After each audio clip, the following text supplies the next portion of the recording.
پھر شہباز شریف کو اچانک ایک سخت ترین پیغام پہنچایا گیا اور شہباز شریف کو چاروں ناچار اس رکن قومی اسمبلی کا نام وزراء کی فہرست سے نکالنا پڑا، اور وہ اس لیے کہ اس رکن اسمبلی نے یعنی محسن داوڑ نے جو امپورٹڈ حکومت کا اس وقت حصہ ہیں، انہوں نے قومی اسمبلی میں پاک فوج کے خلاف ایک انتہائی جارحانہ تقریر کر دی،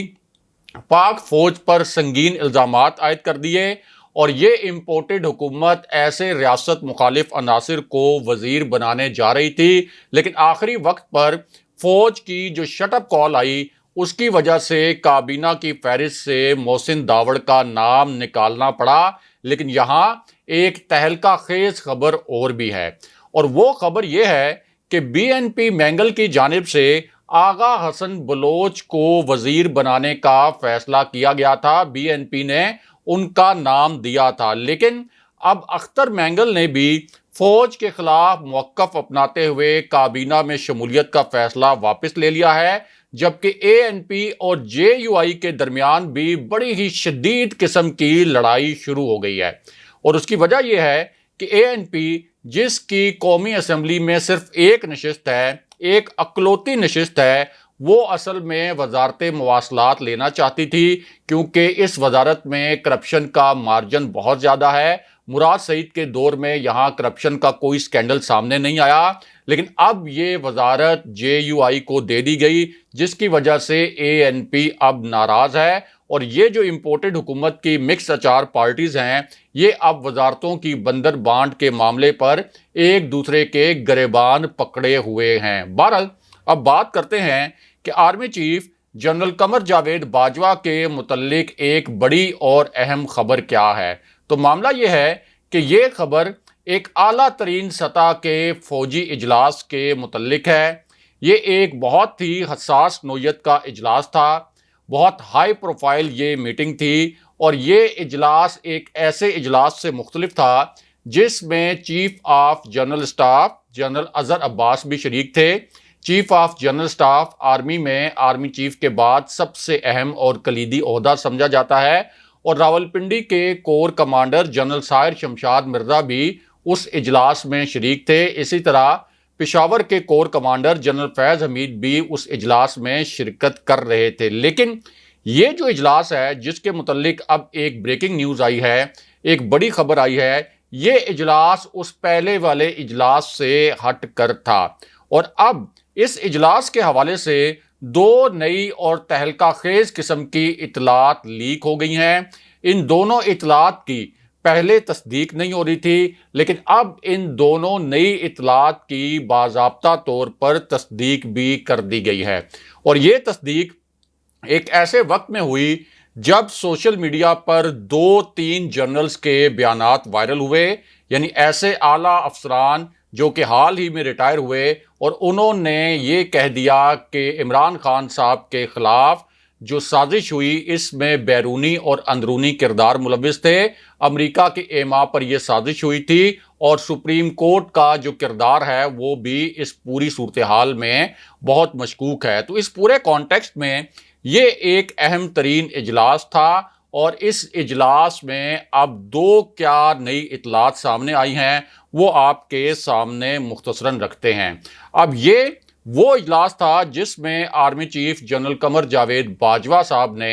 عمران خان صاحب کے متعلق 5 نکات پر بات کی تھی، جن کی خبر عمران خان صاحب تک بھی پہنچ گئی۔ ان میں مبینہ طور پر ایک نکتہ یہ تھا کہ عمران خان صاحب نے وزیر اعلیٰ پنجاب عثمان بزدار اور وزیر اعلیٰ کے پی کے حوالے سے ہمارے مشوروں کو نظر انداز کیا، یعنی فوج کے مشوروں کو نظر انداز کیا۔ پھر یہ دعویٰ بھی کیا گیا کہ اصل میں عمران خان صاحب علیم خان کو وزیر اعلیٰ پنجاب بنانے پر رضامند ہو گئے تھے، عثمان بزدار کو ہٹانے پر رضامند ہو گئے تھے، اس معاملے پر اتفاق رائے بن گیا تھا، لیکن بعد میں خان صاحب نے علیم خان کو وزیر اعلیٰ پنجاب بنانے اور عثمان بزدار کو ہٹانے سے انکار کر دیا۔ اب اس اجلاس میں army chief general Qamar Javed Bajwa نے مبینہ طور پر D G I S I کی تعیناتی کے حوالے سے جو ایک پیچیدہ صورتحال پیدا ہوئی تھی، اس پر بھی 2-3 گلے شکوے کیے اور مبینہ طور پر یہ کہا کہ DGISI کی تعیناتی میں جو تاخیر تھی وہ بھی اصل میں عمران خان صاحب کی وجہ سے ہوئی، اور 6 ماہ پہلے میں نے ان سے درخواست کی تھی کہ جنرل فیض حمید کو پشاور کا کور کمانڈر لگایا جائے، لیکن خان صاحب نے اس معاملے میں ڈیلے کیا۔ لیکن اب army chief general Qamar Javed Bajwa کی گفتگو کے حوالے سے 2 نئے نکات لیک ہوئے ہیں، یعنی یہ ایسے نکات ہیں جو پہلے سامنے نہیں آئے تھے، اور آرمی چیف کی گفتگو کے حوالے سے یہ 2 نکات اب پہلی مرتبہ سامنے آئے ہیں۔ اب اسی اجلاس کے متعلق ایک خبر تو یہ آئی کہ army chief general Qamar Javed Bajwa سے ایک سوال کیا گیا، کیونکہ یہ ایک انٹر ایکٹیو سیشن تھا۔ یہاں پر ریٹائرڈ فوجی افسران نے army chief general Qamar Javed Bajwa سے کچھ سوالات بھی کیے، اور اس نقطے کو سمجھنا اس لیے بھی بہت اہم ہے کہ اس وقت ریٹائرڈ فوجی افسران میں ایک سینٹیمنٹ ہے کہ پاکستان کے اداروں کو جب عمران خان صاحب کے خلاف سازش ہو رہی تھی تو خان صاحب کے ساتھ کھڑا ہونا چاہیے تھا۔ تو اس کانٹیکسٹ میں جو سوالات کیے گئے army chief general Qamar Javed Bajwa سے وہ بہت ہی اہمیت کے حامل تھے۔ اب ایک سوال جو اب سامنے آیا ہے جس کے متعلق پہلے اطلاع سامنے نہیں آئی تھی، وہ یہ تھا کہ اب آپ عمران خان صاحب کو کہاں دیکھتے ہیں، اور کیا آپ سمجھتے ہیں کہ عمران خان صاحب کی مقبولیت میں اضافہ ہو رہا ہے؟ یعنی army chief general Qamar Javed Bajwa سے یہ سوال کیا گیا۔ اس پر army chief general Qamar Javed Bajwa نے یہ کہا کہ ہاں، عمران خان صاحب کی مقبولیت میں پچھلے 3 ہفتوں میں بہت اضافہ ہوا ہے۔ پھر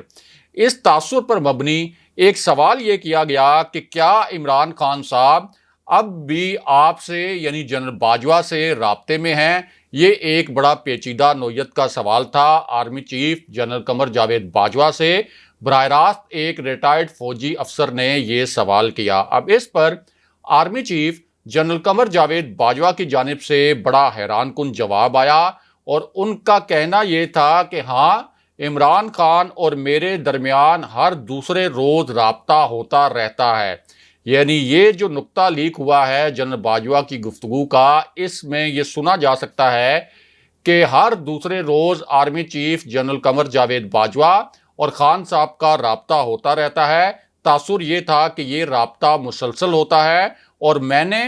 عمران خان صاحب کو کہا ہے کہ وہ اپنی سیاسی محنت جاری رکھیں۔ یعنی جنرل باجوہ نے کہا کہ میں نے خان صاحب سے کہا ہے کہ وہ اپنی سیاسی محنت جاری رکھیں، اگر وہ اقتدار میں دوبارہ آتے ہیں تو ہم انہیں پورے دل سے تسلیم کریں گے۔ لیکن جو تیسرا نقطہ تھا وہ سب سے تہلکہ خیز تھا۔ آرمی چیف کی گفتگو کا یہ تیسرا نقطہ سب سے زیادہ وائرل ہو رہا ہے، کیونکہ مبینہ طور پر ان سے ایک سوال یہ کیا گیا کہ اگر ملک میں انتشار پھیل گیا تو پھر کیا ہوگا، اگر انریسٹ ہو گیا تو پھر کیا ہوگا۔ اس پر army chief general Qamar Javed Bajwa نے کہا کہ فوج ایکشن تو لے گی، فوج مارشل لا نہیں لگائے گی، ہم ان سب کو گرفتار کر لیں گے اور پھر سپریم کورٹ سے کہیں گے کہ اگلے الیکشن کا فیصلہ دے، یعنی تمام سیاستدانوں کو گرفتار کر لیں گے اور سپریم کورٹ کو کہیں گے کہ اگلے الیکشن کا فیصلہ دے۔ لیکن یہاں اہم ترین نقطہ یہ ہے کہ اس وقت سب سے بڑی زمینی حقیقت یہ ہے کہ پورے ملک میں کوئی بھی اس امپورٹڈ حکومت اور کرپٹ حکومت کو تسلیم کرنے کے لیے تیار نہیں۔ پورا ملک خان صاحب کے ساتھ کھڑا ہے، تو پھر ملک میں انتشار پھیلنے کا انتظار آخر کیوں کیا جا رہا ہے؟ اور جب انتشار پھیلنے کے بعد بھی الیکشن ہی کروانا ہے تو پھر انتشار سے پہلے الیکشن کیوں نہیں کروایا جاتا؟ لیکن یہاں عمران خان صاحب کے متعلق ایک تہلکہ خیز خبر اور بھی ہے، اور یہ جو خبر ہے یہ اصل میں عمران خان صاحب کے ایک نئے اور دھماکہ خیز قسم کے سرپرائز کے متعلق ہے، اور یہ خبر ایک ایسے وقت میں آئی جب جنرل قمر جاوید باجوہ کی جانب سے کی گئی باتیں خان صاحب تک بھی پہنچ گئیں۔ انہوں نے خود بھی بتایا کہ جنرل باجوہ نے میرے بارے میں جو گفتگو کی، مجھے اس حوالے سے تمام باتیں میرے علم میں ہیں، اور اب خان صاحب نے بھی ایک تہلکہ خیز اعلان کر دیا ہے۔ اس اعلان کے جو 3 اہم ترین نکات ہیں وہ تینوں نکات مختصراً آپ کے سامنے رکھتے ہیں۔ ایک تو عمران خان صاحب کا پہلا نقطہ یہ تھا کہ میں مینار پاکستان پر جلسہ اس لیے کر رہا ہوں کہ 1940 میں اسی جگہ پر قرارداد پاکستان منظور ہوئی تھی۔ اس وقت بھارت کے مسلمانوں نے یہ فیصلہ کیا تھا کہ وہ اصل میں ایک آزاد پاکستان میں رہنا چاہتے ہیں۔ عمران خان صاحب کا دوسرا نقطہ بہت ہی اہمیت کا حامل تھا اور انہوں نے کہا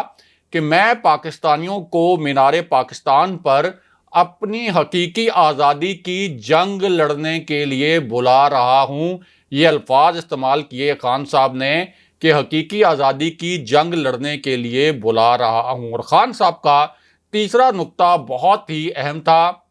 آپ کہہ سکتے ہیں کہ اس پورے ان کے پیغام میں جو ایک ویڈیو کی صورت میں جاری کیا گیا، سب سے اہم نقطہ یہ تھا۔ اور خان صاحب نے کہا کہ ہمارے اوپر ایک بیرونی سازش کے تحت اپنے غلاموں اور پاکستان کے کرپٹ ترین افراد کو مسلط کیا گیا ہے، یعنی امریکہ نے کرپٹ ترین افراد کو ہمارے اوپر مسلط کیا ہے۔ میں اس کو کسی صورت کسی قیمت پر قبول نہیں کروں گا، خان صاحب نے یہ اعلان کر دیا۔ لیکن دوسری جانب خان صاحب نے ایک اور بہت بڑا انکشاف بھی کر دیا ہے، اور پہلی مرتبہ آپ کہہ سکتے ہیں کہ خان صاحب نے باضابطہ طور پر جنرل باجوہ کے ساتھ ملاقات کے حوالے سے ایک تصدیق بھی کی ہے، کیونکہ اس معاملے پر ایک کنٹروورسی بنائی جا رہی تھی، ایک تنازع کھڑا کیا جا رہا تھا، لیکن اب عمران خان صاحب نے خود اس معاملے پر پہلی مرتبہ بیان دے کے ساری کنٹروورسی کو ختم کر دیا ہے۔ اور خان صاحب نے اب یہ کہا ہے کہ اصل میں army chief general Qamar Javed Bajwa کے ساتھ ان کی ملاقات ہوئی تھی، یہ حقیقت ہے۔ DGISI جنرل ندیم انجم بھی اس ملاقات میں موجود تھے، لیکن واضح طور پر جو 3 آپشنز کی بات کی گئی، وہ 3 آپشنز ملٹری نے میرے سامنے رکھے تھے۔ ایسا نہیں تھا کہ میں نے ملٹری کو کہا ہو کہ آپ کوئی 3 آپشن میرے سامنے رکھیں۔ لیکن یہاں ایک بہت بڑی خبر اور بھی ہے، اور یہ خبر ہے کہ خان کے جو 3 قریبی ساتھی ہیں خان صاحب کے، انہوں نے خان صاحب کو ایک اہم ترین مشورہ دیا ہے، اور وہ مشورہ یہ ہے کہ لاہور جلسے میں وہ اعلان کریں کہ اسلام آباد میں سونامی مارچ کی ڈیڈ لائن کیا ہوگی، ڈیڈ لائن دیں اسلام آباد میں سونامی مارچ کے لیے، اور 30 مئی تک اس حکومت کے خاتمے کی حتمی ڈیڈ لائن دی جائے، اور پھر ایک نگران وزیر اعظم لایا جائے۔ اگلے پروگرام تک کے لیے خدا حافظ۔